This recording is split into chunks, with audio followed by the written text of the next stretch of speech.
சரி சாமி வந்த வேலை முடிஞ்சிருச்சு போகலாம் சாமின்ட்டாங்க. அவங்களையும் போய் சொல்லிட்டாங்க, எங்களையும் போய் சொல்லிட்டாங்க. நாங்களும் புறப்பட்டு வந்துட்டோம். வரவே நான் சொன்னேன், சூட்டோட சூடாக மறுநாளே நீ போய் விசா வாங்க போனேன். போகும்போது சாமியுடைய டாலரை சேலைக்குள்ளே குட்டிக்கிட்டு போ, சாமி உன் கூடவே வருவார் அப்படின்னு சொன்னேன். அதுவும் நல்ல ஐடியா தான் அப்படின்ட்டு அந்த அம்மா குத்திக்கிட்டு திருச்சிக்கு போய் விசா எடுக்க போயிருக்குது. விசா எடுக்க போகிற நேரமெல்லாம் அவன் அதை இதையும் கேள்வி கேட்பானா. இந்த தடவை விசா எடுக்க போகும்போது ஒரு கேள்வி கூட கேட்கல. இந்த அம்மா 10 முறை விசாவில் போயிட்டு வர்ற மாதிரி எல்லாம் கையெழுத்து போட்டு கொடுத்துட்டேன். இந்த மாதிரி ராத்திரி 8 மணிக்கு வந்துச்சு. வந்து சந்தோஷம், இந்த மாதிரி நான் விசா கொடுத்துட்டாங்க வாங்கிட்டு வந்தேன் அப்படின்ட்டு. மறுநாள் காலையில் கிளம்பி போகிறோம். போகவும் பேப்பரை கொண்டு வந்தாங்க. பேப்பர் இருக்கிறது சாமி, கையெழுத்து போட்டது நான் தானே சாமின்ட்டாரு. ஒரே வார்த்தையில் முடிச்சுட்டாரு. கையெழுத்து பச்சை இங்கில் கையெழுத்து போட்டது நான் தான் சாமி, வச்சுக்கோ சாமின்ட்டாரு. சாமி நான் ஊருக்கு போயிட்டு வரேன் சாமி, பெண் குழந்தை பிறந்துருச்சு சாமி அப்படின்னு அந்த அம்மா சொல்லிச்சு. அதாவது ப்ரெக்னெண்ட்டாக இருந்து பெண் குழந்தைங்க அமெரிக்காவில் பிறந்துருச்சு சாமி, நீங்கள் விசா எடுத்து கொடுத்துட்டீங்க சாமி, சாமி என் கூடவே நீங்கள் வரணும் சாமி அப்படின்னு அந்த அம்மா அழுதுச்சு. அந்த அம்மாவும் இருக்குது, அந்த அம்மா அழுதுச்சு, என் கூடவே வரணும் சாமி. நான் வருவேன் சாமி, நீ போயிட்டு வா சாமி அப்படின்னாரு. அதே மாதிரி வந்தாங்க, ஏற்பாடு பண்ணாங்க, செஞ்சாங்க, எடுத்தாங்க. அந்த அம்மா வழி எழுப்புறதுக்கு அவங்க பையங்க அவங்க மருமக்கமார்கள்லாம் போனாங்க. போய் ஃப்ளைட்டு ஏற இடத்துக்கு பிள்ளையும் யார் யார் அந்த ஃப்ளைட்டில் போகிறாங்க செய்கிறாங்களோ, எங்கள் அம்மா தனியாக போகிறாங்க, நீங்கள் எங்கள் அம்மாவை பார்த்துக்கோங்க, 2 இடத்துல ஃப்ளைட்டு மாறணும், அதனால் நீங்கள் சத்த பார்த்துக்கோங்க அப்படின்னு சொல்லியிருக்காங்க. அப்போ அவங்க சொன்னாங்கன்னா அவங்க அம்மா எங்கேயா போகிறாங்கன்னு இந்த மாதிரி அந்த நாடு அட்ரஸ் எல்லாம் சொல்லியிருக்காங்க. அடடா இது என்னையா பெரிய அதிசயமாக இருக்குது. அவங்க எந்த ஏரியாவுக்கு எந்த வீட்டுக்கு போகிறாங்களா, இவங்க 106வது வீடுன்னா அவங்க 107வது வீடு. இந்த மாதிரி சாமி அமைச்சு கொடுத்துருக்காரு. சாமி நான் கூட வருவேன் சாமின்னு சொன்னார்ல, சாமி கூட போகிறாரு. உடனே அவங்களுக்கு ரொம்ப ரொம்ப சந்தோஷமாச்சு. ஏறாட்ராமில் போய் ரொம்ப சந்தோஷம். இந்த மாதிரி அனுப்பி வைக்கும்போது இந்த மாதிரி சாமி சொல்கிறது இந்த மாதிரி அதிசயமாக இருக்குன்னு அப்போல்லாம் ஸ்டிக்கர் போட புறப்பட்டாங்க. அதனால் எல்லா பெட்டியிலையும் பூரா ஸ்டிக்கரையும் ஒட்டி வச்சுட்டாங்க. சாமி ஸ்டிக்கரை ஒட்டி வச்சு அந்த அம்மாவுக்கு டாலர் போட்டு அனுப்பி வச்சாங்க. நேராக போய் அந்த அம்மா ஊரில் போய் சேர்ந்துட்டாங்க. சேர்ந்து அங்கேருந்து மகனுக்கு ஃபோன் பண்ணியிருக்காங்க. அவங்க 2 ஃப்ளைட்டு மாறுற இடத்துல போய் மாற்றி விட்டு அவங்க வீட்டுக்கே அவங்களும் போக அவங்களும் போய் சேர்ந்துட்டாங்கன்னு சொன்னாங்க. அவங்க பையன் வந்து சாமி நன்றி சொல்கிறதுக்காக வந்தாங்க. ஏண்டா சாமி நான் நேற்றே போயிட்டு வந்துட்டேன்ல சாமி, இன்றைக்கி சொல்ல வரீங்களா சாமி? சரி சாமி சந்தோஷம் சாமி அப்படின்னு சொல்லிட்டார் சாமி. எங்களுக்கு பெரிய அதிசயம்தான்.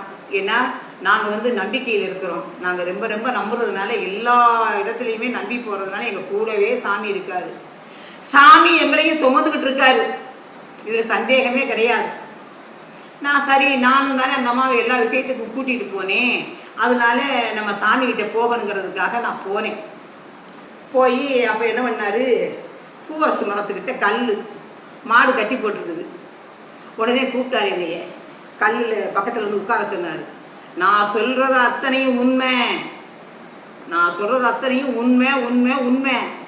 பக்கத்தில் உட்கார சொன்னார். நான் சரின்னு பக்கத்தில் உட்காந்தேன்.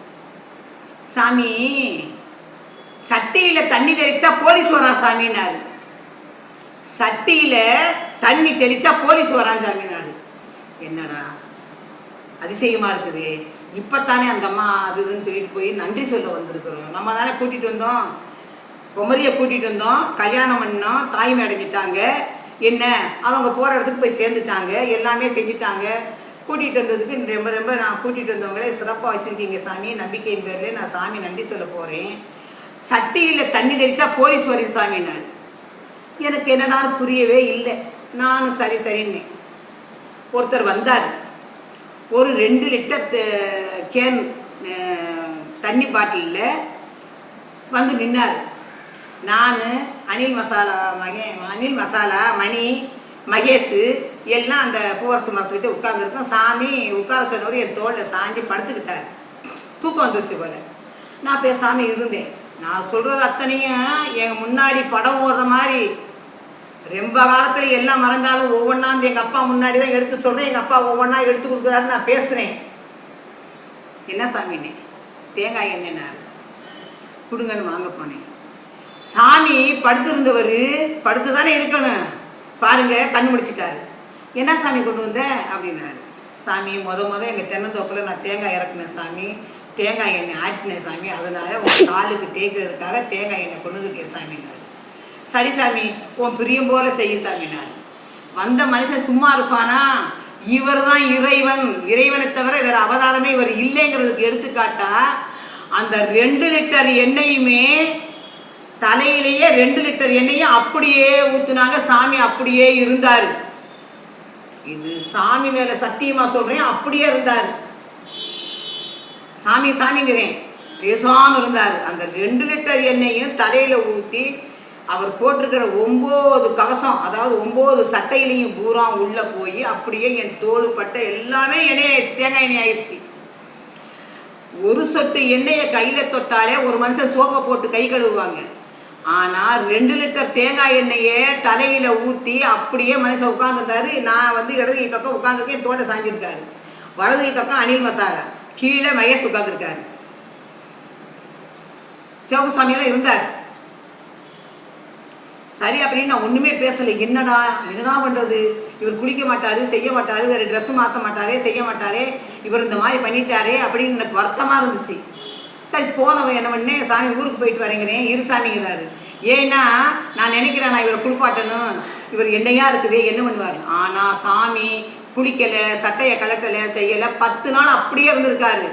ஒரு மனுஷனா, சாதாரணமாக மனுஷனா இருக்கிறவன் இதை என்ன பாடியோட இருக்க முடியுமா? எல்லாரும் யோசனை பண்ணணும். அவருடைய சந்தோஷத்தை, அவர் தோட்டத்தில் முத ஆட்டின தேங்காய் எண்ணெயை தான் உடம்புல பூரா வாங்கிக்கிட்டார்னா அவர் எவ்வளோ புண்ணியம் பண்ணியிருப்பாரு, அவருக்கு எவ்வளோ பாக்கியம் கிடைச்சிருக்குது. அப்போது எந்த பிறவியில் பார்த்தாரு என்னன்னு தெரியாது. நான் 3ஆம் நாள் கிளம்பி வந்துட்டேன். வரவுமே என்ன சாமிகிட்ட போனீங்க, சாமி என்ன சொன்னாருன்னு. சாமிகிட்ட போய் நன்றி சொல்ல போனேன். சாமி என்னமோ சட்டியில் தண்ணியை தெளித்தா போலீஸ் வருங்கிறாரு. அது எனக்கு என்னானே புரியலை அப்படின்னு இதை நான் சொல்லிவிட்டேன். அந்த அம்மா ஊருக்கு போயிருக்கேன், அந்த சொந்தக்காரர்கிட்ட சொல்லிவிட்டேன். என்னமோ சட்டியில் தண்ணியை தெளித்தா போலீஸ் வருன்னு சொன்னார், என்னன்னே எங்களுக்கு புரியலை அப்படின்னு. அவங்க ஃபோன் பண்ணி கேட்டிருக்காங்க, இந்த மாதிரி அவங்க போனாங்களாம், சட்டியில் தண்ணியை தெளித்தா போலீஸ் வரும்னு சொன்னாங்க, சாமி சொல்லிகிட்டே இருந்தாங்களாம் அப்படின்ட்டு. ஆமாம் உண்மைதான், நான் தோசை சட்டியை வச்சு சட்டி காஞ்சி போச்சான்னு தண்ணியை தெளித்தேன். அமெரிக்காவில் அந்த மாதிரியெல்லாம் வருவாங்களாம். பிள்ளைங்க ரொம்ப நேரம் அழுதாலும் போலீஸ் வந்து நிற்குமா. வீட்டில் ஒரு சின்ன சத்தம் கேட்டால் கூட போலீஸ் வந்துடுவாங்களாம். நான் தோசை சட்டியில் தட்டி காஞ்சி வச்சான்னு தண்ணியை தெளித்தேன்.